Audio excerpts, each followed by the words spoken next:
The Seahawks celebrate a touchdown last Sunday at the Meadowlands while Getty Images opening thought the rapid descent of the Los Angeles Rams has been one of the best stories of this NFL season. Sean McVay, the youngest head coach in modern league history, has come in and immediately made a difference. McVay is turning second-year quarterback Jared Goff into a player worthy of the top overall selection in the NFL draft a year ago.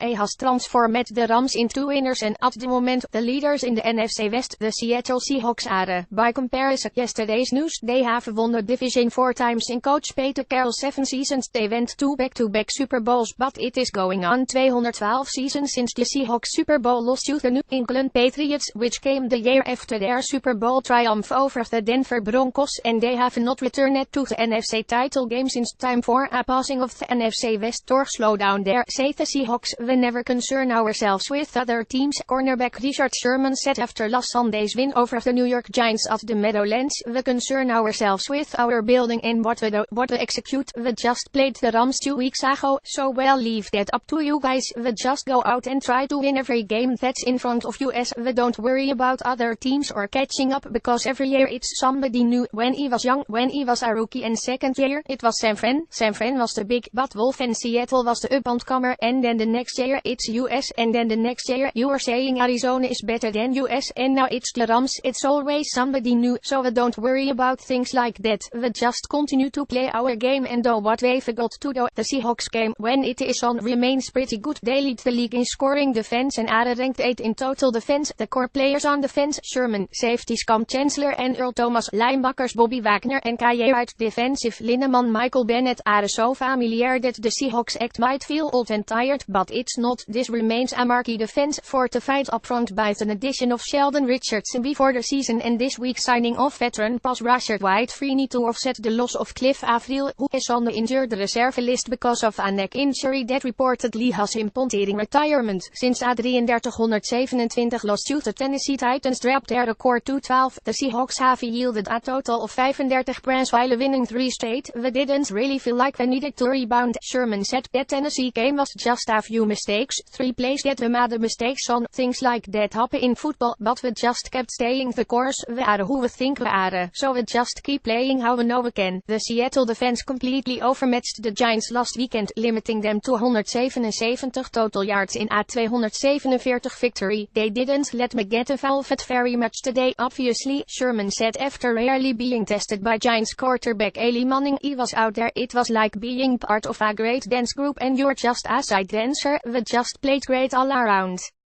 Team football, and that's what it is. Nobody's being selfish, nobody's trying to be greedy. Guys are playing within the scheme and taking the plays that are there. The times you get kind of beat are the times where guys are getting greedy. Guys are getting stat hungry, trying to hunt for stats, and then you jump out of your gap and you give up a big run. You let your teammates down. That's what you can appreciate about our guys. They try not to do that. Guys are unselfish and we appreciate that. The Seahawks beat the Rams in LA earlier this month before having their bye week and then beating the Giants. If they prevail Sunday at home against the Houston Texans, the Seahawks will tie the Rams, who are 52 and idle this weekend on thereby atop the division. The issue, as usual, remains whether the offense will be good enough for Seattle to be a Super Bowl contender. Quarterback Russell Wilson threw 3 second-half touchdown passes against the Giants, but that was only after a frustrating first half by the offense that included wide receiver Doug Baldwin having a heated sideline exchange with offensive line coach Tom Cable. More on that a bit later. We've got so many young guys, Baldwin said after the game. They have really felt what it feels like to be a Seattle Seahawks fans yet. We were kind of getting on the verge of that when no injured rookie running back Chris Carson was in there. Unfortunately, we lost him, so emotionally that kind of set us back. Finding our rhythm again, finding our identity as an offense takes time again with the young guys, but we'll get there. I think we're on the verge, for sure. The Seahawks are ranked 13th in the league in total offense, 14th in scoring offense, and most troubling to them, 18th in rushing offense. There is no clear no een running back. Thomas Rawls and Eddie Lacy each had 11 carries last Sunday. That's what our identity is based on, Baldwin said. That's what our whole program of our offense is based on, is the run game. We're going to run the ball down your throat, and then when you come up to try to stop the run, we're going to be explosive in the passing game behind you. We have been able to do that as effectively as you'd like to, but we're going to continue to work on that. Again, I think it's a process and we're on the verge of it. The NFC is wide open. The Philadelphia Philadelphia Eagles are 61.5 A-League MVP candidate in second-year quarterback Carson Wentz, but they just lost their left tackle, Jason Peters, to a season-ending knee injury. They are not the experienced team that the Seahawks are. These Seahawks remain a team worth watching very closely. They seem to suffer that. We've had the spotlight for a long time, Sherman said. We've had the spotlight on US every game, every week. I think a lot of people just look for US to fall and look for US to fail and hope that it comes this game, and they keep watching US hoping that it's this game or this game or this game. But we've had the spotlight on US for a long time. I don't think the market necessarily matters in our case. I think we've turned Seattle into a big market team. We've got a lot of pro bowlers, all pros, a lot of jersey sales, we get a lot of media attention, so I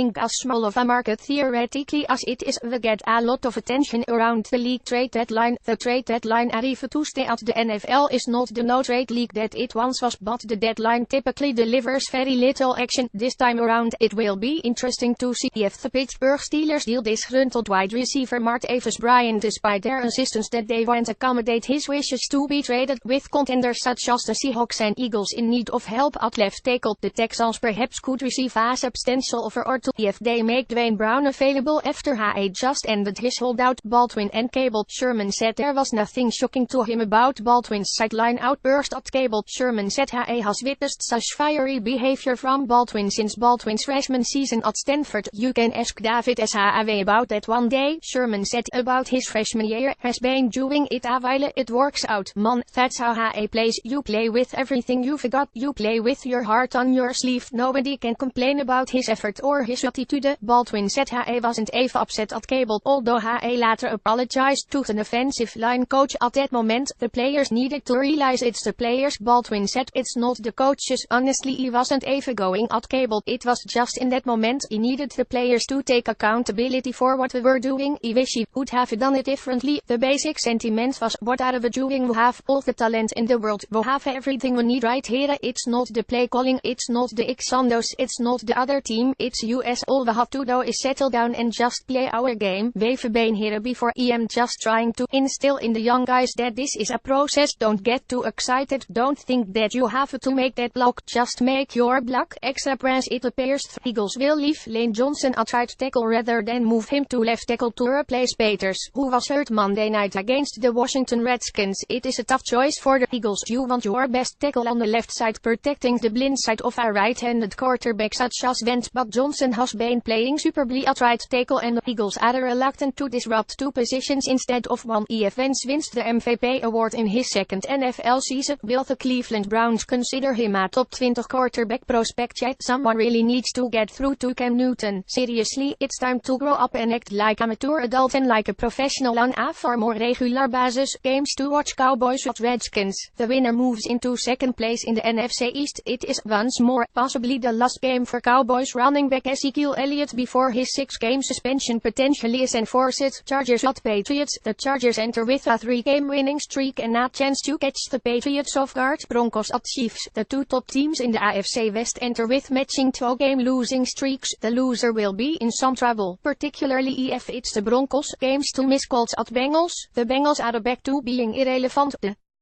Colts have been there all along. Panthers at Buccaneers. The Panthers have fallen apart and the Buccaneers have not been anything close to the team they hoped and expected to be this season. Read more from the Post. The Jaguars. Yes, those Jaguars are a legitimate force in the AFC. The Patriots. Tom Brady, still evolving at 40, is going deep like never before. Cowboys. The release of Damon Moore was unrelated to his anthem protests. Cam Newton has another problematic moment at a news conference. Colin Kaepernick reportedly gets $1 million book deal.